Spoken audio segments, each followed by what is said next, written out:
Okay, so just to start things off, if you could introduce yourself. Okay. Yeah. My name is Jesse Hegstrom Oakey. I am from Ellensburg, Washington. I'm 27 years old. I graduated from Central with a degree in political science a few years ago. What else do you want to know?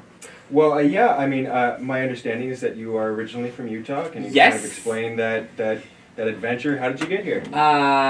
Very briefly, let's see. I grew up in Provo, Utah, which is the heart of Mormon country, Utah. Sure. If anyone knows anything about Utah. Utah County actually has been called the most conservative county of any county in the United States. Sure. So, kind of cool. I grew up in kind of an odd family. My mother and stepfather are professors at BYU, Sure. Brigham Young University. And my father is a school teacher. The two of them divorced when I was 4, and I have a weird background, which you could ask me about if you want. But because I was in Utah, Utah is really big on language schools. Mm-hmm. And in high school, I studied Chinese, of all things. And when I was getting ready to go to college, I wanted to study Chinese. Mm-hmm. And I somehow ended up moving to Washington at 18 to this little town called Ellensburg, which I guess is not really little in terms of other towns around the area, but it seemed little to me at the time. Sure. And they had a Chinese program, and I was doing that. I came here to go to college, and have been here ever since. Sure, and you touched on it briefly, but tell us a little bit about yourself. I mean, with the incumbents, people have gotten a lot of time to get to know them. Yes. You are a challenger. Yes. So people don't know you as well. So tell us about your background. About my background. Well, I grew up in Mormon households. Mm-hmm. So that was interesting. I'm in the middle of 5 brothers. I was a homeschool student for most of my K through 12 education. Mm-hmm. And when I was 12, my dad joined the Unitarian Church. So every other weekend I went to the Mormon Church, every other weekend I went to the Unitarian Church. Mm-hmm. And if you know anything about Unitarians and Mormons, you know that they're very, very different people. Which gave me a very diverse, kind of interesting perspective. Because here I was growing up in Utah County, which is perhaps one of the most conservative counties in the country. Sure. And I had, liberal parents who taught at a private institution, but I was a homeschool student, and then my father who taught at a public school. I got the whole spectrum, right? So for me, it's funny because I never had an interest in politics, really, until I got here. I came to Central because I wanted to study Chinese, and I loved languages. I grew up speaking Spanish. My parents are Spanish professors. And I it was really cool. I got here, studied Chinese for a year after 3 years in high school, and then I actually won a scholarship to go to China for 5 months. Oh. Where in China? I was in a city, small town. Small relative, right? Because every small city in China is huge, called Qingdao. Which is kind of halfway between Beijing and Shanghai. It's on the coast. If you know anything about Qingdao, it used to be a German colony. Sure. And so there's a lot of German architecture, and it's kind of the beer capital of Asia. There's a brewery, and it's, And if you know anything about it, beer, that's what you know. But Sure. I was studying languages, and I came back, and it was a wonderful experience. And I came back and discovered that the program had died at Central. They weren't, the professor was teaching, they were offering upper division courses, but she left because her husband was offered a job at a different university, and so they brought her with him, and so they stopped teaching upper division courses. So I was left without a major. Sure. And so I thought, well, what am I going to do? And long story short, somehow ended up in political science. Well, long story short, how did you end up in political science? Okay, so let's see. How can I make this brief? So I was also a member of the Honors College at Central, and the Honors College students have a different general education requirement track. So all students have a general education requirement, right, in addition to their major, but the Honors College students had a different track. So if I realized, well, I could transfer to a different school and continue studying, but then my gen eds would transfer over as something weird. some weird nonsense, whatever. So I couldn't graduate from Central because I didn't have a major, but I couldn't graduate from any other university because I would have to start over on my education. And so after a lot of soul searching, I think it was 2012, or just in the lead up to the 2012 presidential election, and I remember I was watching the presidential debates at the time for the Republican nomination, because of course President Obama was running again, and eventually that led to, of course, Mitt Romney being nominated. But I remember watching an early debate, and there was a question about contraception, and it just became clear to me by listening to the candidates' answers, the way they were talking about things, that they just didn't know what they were talking about. They just didn't understand the particulars of what they were talking about. And I was a little bit insulted, quite frankly, but I also just became fascinated with kind of the tendency among both parties. I started looking at, Republicans and Democrats, kind of mimicking the same arguments over and over again. I think the term that we kind of informally use is like whistleblowing, because it's kind of that, it's like I kind of noticed this tendency among people to, rather than really studying an issue and looking at all of the particulars of it and trying to draw their own conclusions, they go and ask their parents, or, well, I like this particular politician or this news source or whatever, and, you kind of get your opinions that way. And it just felt kind of hollow to me and not really very informed, and I thought I just didn't want to be that. And so I started studying issues and just trying to form my own opinions and really just get at the heart of things. I wanted to understand things and be able to make my own, arguments. Now that was 2012. Yes. It's 2018. Yes. How did you go from becoming interested in political science, changing your major, to getting involved in politics? Have you been involved in political campaigns, volunteered? In really unofficial capacities. I've volunteered before. I've, volunteered for different campaigns, gone canvassing. I did have a job for a few months as a canvasser. I lived on the west side for a couple of years after I graduated before coming back. And I had a job as a canvasser for environmental stuff. Really, this is funny, because at the beginning of the year, I had no idea that I was going to be running for office. I wandered into the local Democratic headquarters with the intention, because I live in Kittitas, Ellensburg, so that's in the 8th Congressional District. The 13th, which I'm running for, is the legislative district, spans both Kittitas, Grant, and Lincoln counties as well. But here we are in Grant County right now, so we're in the 5th Congressional, I believe. So I'm over in the 8th, and I was thinking, okay, I'll just volunteer. I'll, try to do whatever it is that I can. And I wandered into the Democratic headquarters, and I guess they were just really taken with me. And they said, hey, Jesse, we need a candidate for this thing. Would you run? And I went home and thought, okay, well, that's ridiculous. That was not on my radar. I'm really young. What are you all, what? But I thought about it, and I thought, well, and I learned a few things. One of the things I learned is that no Democrat had run for the seat in 14 years. And that bothered me because an essential function of democracy is that voters have a choice. Voters have to have a choice, and it bothers me too, because I've grown up in an America where the state legislatures across the country, the Congress, is so gridlocked and fails to really accomplish much of anything. And so many of our districts are so gerrymandered, and so many of our districts are so, even if they're not specifically gerrymandered, they favor one party or another. It's not good for democracy. It's not good for, voters having choices, and it's bad for incumbents who just, don't have to stand up and say what they think. They don't have to justify, what they're running on. In this election cycle, they don't have to justify why they voted the way they did in the previous, session. That bothered me. Sure.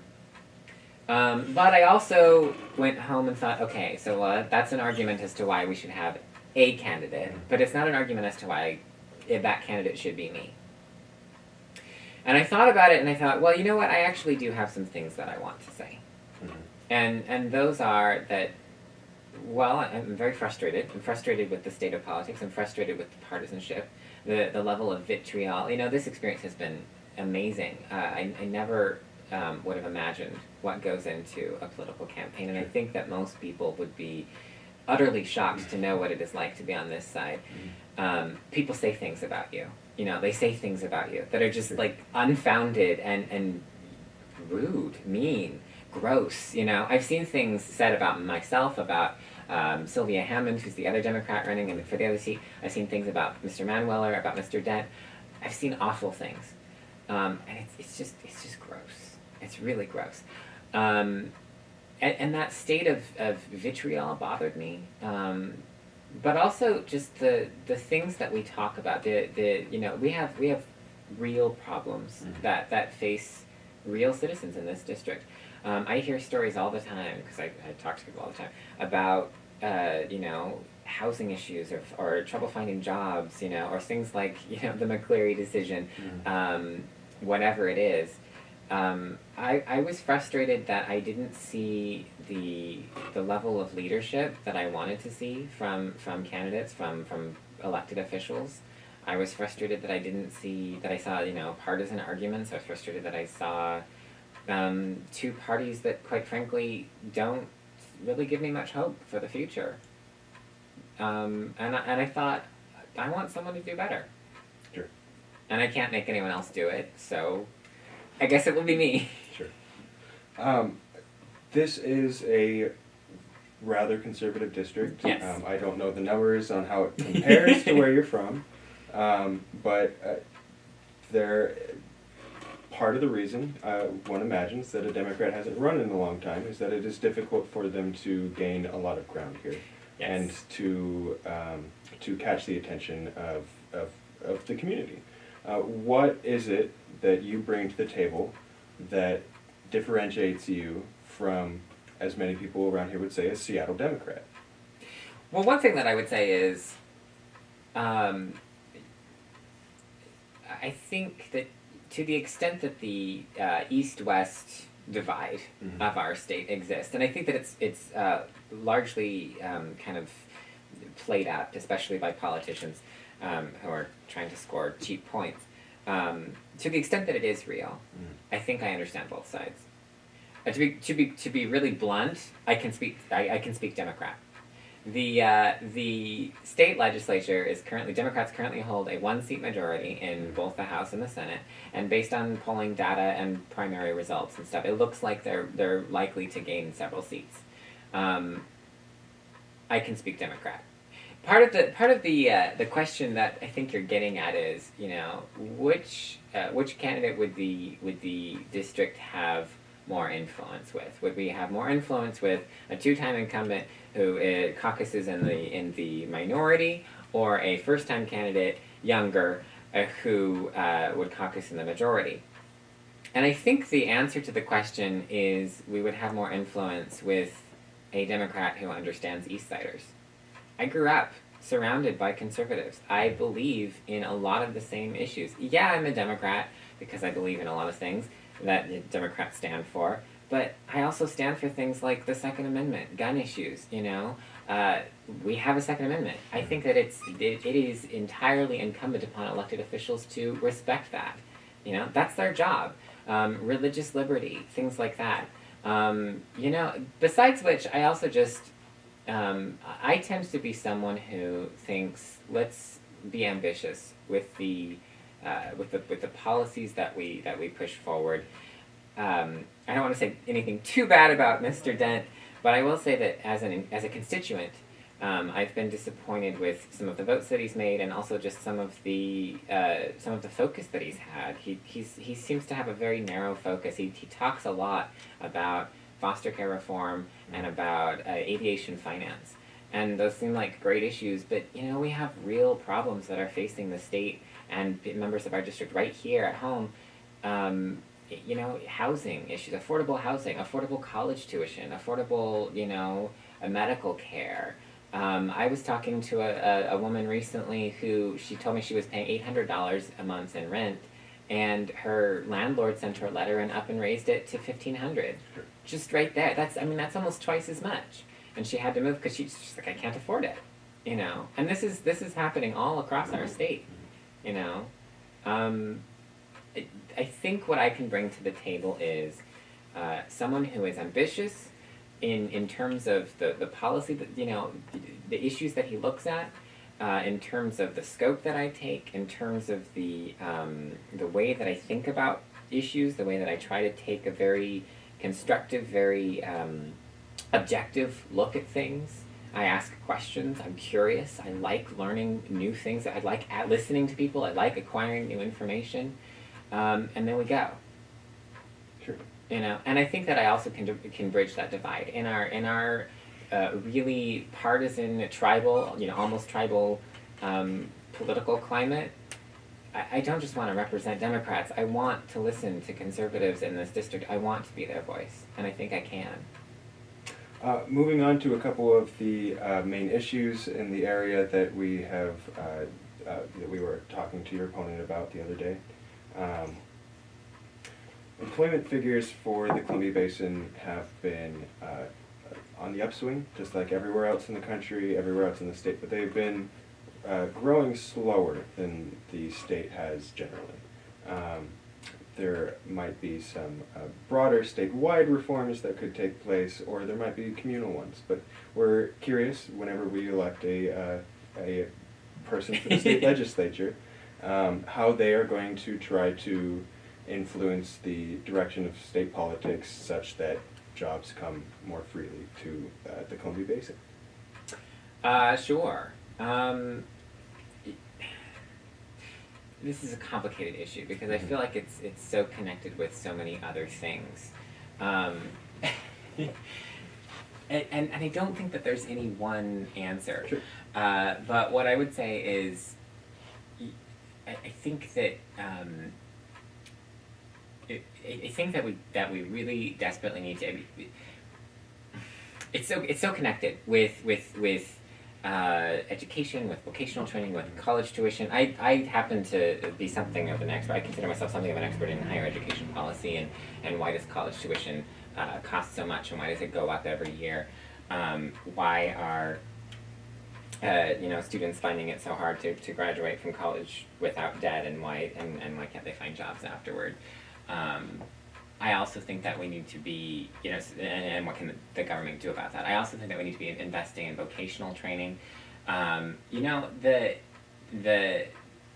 Moses Lake area is incredible with the amount of just like infrastructure. It doesn't. Kittitas has nothing in comparison to this area. The infrastructure, the different companies, the very diverse. We have a very diverse economy here, and I think that we absolutely can find ways to make that grow, to help that grow. I don't know exactly what that means or what that looks like, but I'm definitely willing to find out. Sure. Moving on. Student mental health has been a pressing issue statewide and in the country. Locally, regionally, we have seen a string of student suicides over the last number of years, most recently leading to two young girls, 11 and 13, who passed away recently. And the state legislature, to some extent, has tried to address some of these issues before. They have not in such a way that it seems to have drastically affected the outcomes for these girls. And we are wondering what can be done on the state level to bring more resources to change outcomes for children. In terms of mental health, I think that this is a very complicated question. It's very broad, too, because it's, again, connected to so many different things. And I think that part of the problem with mental health is that we don't really understand it very well. We've only really been recognizing mental health on the scale that we do we've been talking about it for the past couple of decades, about 20 years or so. So it's still recently a fairly recent phenomenon, and we don't really quite understand how it works. I think that the mental health seems to be on a rise for a couple of reasons. or mental health problems, I guess I would say, seem to be on the rise for a couple reasons. One, because we're recognizing them more than we did before, which is to say they existed before, we just didn't recognize them, we didn't diagnose them the way that we do now. But I think that the other thing, the other element of it is that it's kind of connected to the overall, the larger scale cultural, political, economic trends. In terms of 12 or 11 and 13-year-old girls, they're going to be in, a school setting, which is different, I think, for an adult. Than an adult. For kids, it's a question of, and let's see if I can figure out how to put this. Did you see the study? There was a study that came out where they were looking at rats, and they took rats in two different cages. One where they put a rat by himself in a cage, solitary, nothing in the cage except two different pools of water, one that was laced with opioids, the other without. And what does he turn to? And lo and behold, he would turn to the opioids. Then they took a separate cage where they put a community of rats, and they had, again, two pools of water, one with and one without. And this cage had stuff to do. There were activities, there were wheels, there were, whatever. This cage was, the playground, the palace of cages for a community of rats. And lo and behold, the rats didn't drink the opioid-laced water. There was stuff to do. They were happy. There were activities. One of the problems I think that we're facing with in terms of mental health care for young people. Part of it, I think, is just related to the overall, for young girls, it might be sexism, it might be Me Too stuff, it might be rape culture. And just the feelings of worthiness. Part of it is, are we funding schools with enough, in a sufficient way, and not just with are we throwing enough money at the problem, but are we taking the money and targeting it to the right things? Post McCleary, for example, the two largest school districts in our district, in Moses Lake and in Ellensburg, both of them are looking like they're going to be worse off than they were before McCleary, and both of them look like they might be going bankrupt by 2020 if the legislature doesn't do something. And both of them are talking about cutting programs, things like music, theater, after-school programs, football, whatever it is. I think people do well when they feel like there are things to do, when they feel like there is a community to engage with, and we're starting to see that social fabric kind of fall away. In terms of what we can do about it, I think that we can absolutely work to fix the school systems, make our school systems a priority, working for our young people. We can call out sexism. In terms of mental health care for adults, we can work on job growth, we can work on making it easier to get things like vocational training or higher education degrees. People do better when they have options. And what we're seeing is options slipping away. And I think that's what's leading to mental health problems. I think that this ties really well into the last question regarding after the McCleary decision and in the last round of negotiations between school districts and teachers' unions, we have seen across the state almost every school district has seen a double-digit raise in teacher salaries, as well as some raises in benefits, which are a big part of it as well. What are your concerns about how that will affect the budget? How should the legislature, if you were elected, you would be part of the Democratic majority, yes, as you've said, and they have a lot of influence on what goes on with McCleary. How should the Democratic Party readjust and address the situation? Well, I think the McCleary thing is very complicated. It's funny because maybe we shouldn't even talk about it in terms of McCleary anymore because we're post-McCleary now. School funding is a complicated thing because there's federal mandates and rules, and then there's like state mandates and rules, and then there's like local mandates and rules and funding from all of these different, and so it becomes complicated because it's not entirely clear who is in charge of what.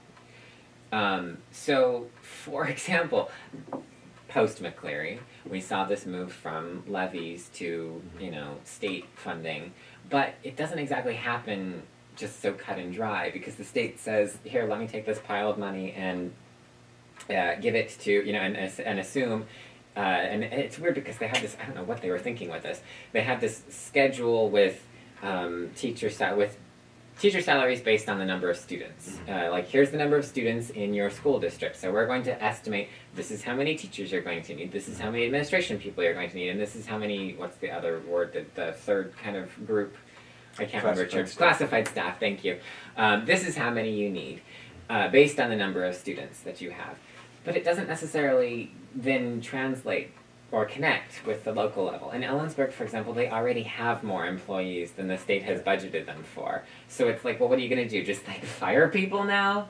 And not to mention, well, a lot of those workers were already overworked, and we need more counselors. We need more, The other level of it is, though, I think that, so it's like you have the state has this amount of funding that they then give to the local level, but it doesn't get there directly because it goes through a series of school board, it goes through the superintendents, and we're talking about superintendent salaries, and we're talking about, so a lot of school districts, a lot of teachers are getting raises, but a lot of them aren't. A lot of teachers are striking because they're not getting raises, even though they deserve raises, quite frankly, because the cost of living has gone up in a lot of places all across the state. So I think part of what we need to do is kind of look at that and say, is this model actually working? Is the money from the state that's supposed to go toward teacher salaries, is it actually getting there?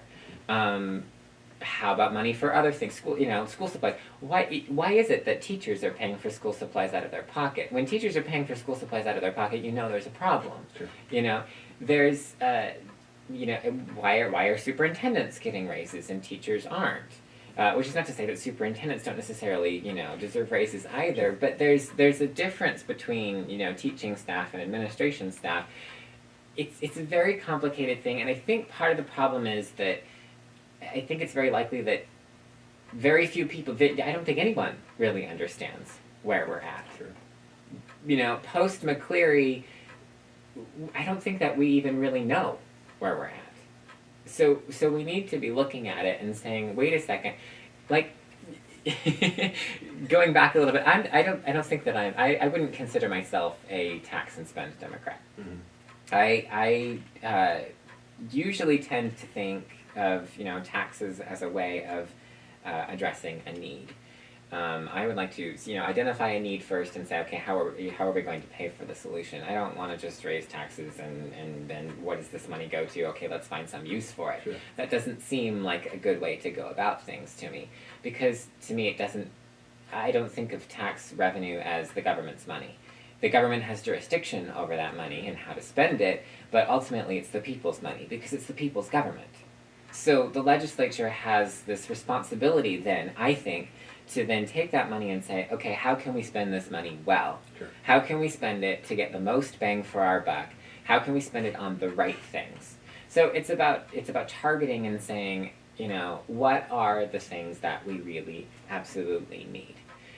So it's a balance, because on the one hand it's like, okay, we need to, do we need to raise taxes in order to get more needed revenue, or can we look at things that can be cut or redirected or whatever, and you're looking on both ends. When it comes to school funding, I absolutely think that we can do that, and do it in such a way that makes education a priority. That makes the education for our children a priority, that makes the securing their future a priority. That's what it's about. What this all comes down to is a question of, are we making it a priority or not? Sure. Yeah, I don't know, does that answer your question, or do you have any more? No, that'll be it. I really appreciate you taking the time to come in here, Jesse. It's been a pleasure. Thank you so much. Of course.